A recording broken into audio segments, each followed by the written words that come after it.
This is just a quick tip video on rendering Arnold stand-in files via Bifrost graph. In my scene here, I have a gear, and I'm just going to export that out as a AS file.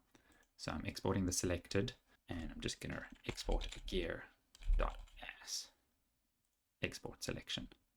In the scene, I have a cylinder, and I'm going to export that as an alembic, just purely for an example, current frame, and we're just going to export gear. Great. Now I'm just going to go new scene, and the reason I exported the cylinder is that we can bring it in via the Bifrost graph if you purely want things to exist in Bifrost graph. Otherwise, you can use geometry from inside your scene.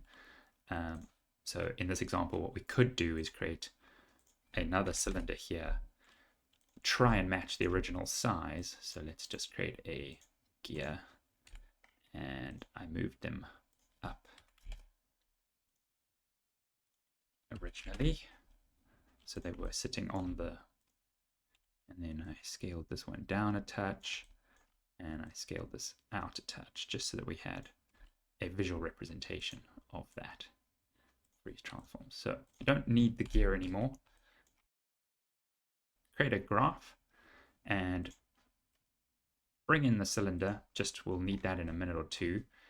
And in this example, I'm going to create a plane and just drag that over. So we have a plane now. Let's make that plane a whole bunch bigger and freeze.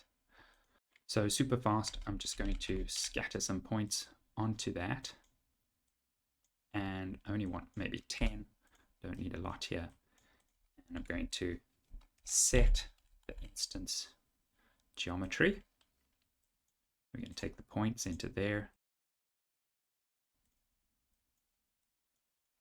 Now, if I attach the cylinder, we would get a whole bunch of scattered cylinders. What we now want to do is set a render archive instance. So drop down a render archive instance node. This node you now link to your AS file.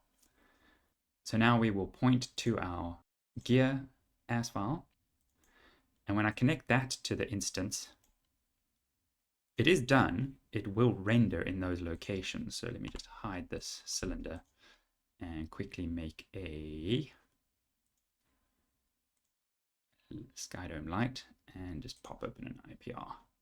There you go. So the gears are there and they are instancing onto the plane, but you can't see them in the viewport. So that's what the cylinder was for. If we drop down the instances here, we can plug that cylinder into the preview geometry. Now we get a low res representation reading from here in the outliner. If, however, you wanted an alembic and you wanted to have everything neatly inside of your Bifrost graph, we could just link to the gear alembic file. We don't need that anymore, and we can just plug the mesh in. So now we get completely self-contained except for the mesh that you're scattering onto the plane inside of the Bifrost graph.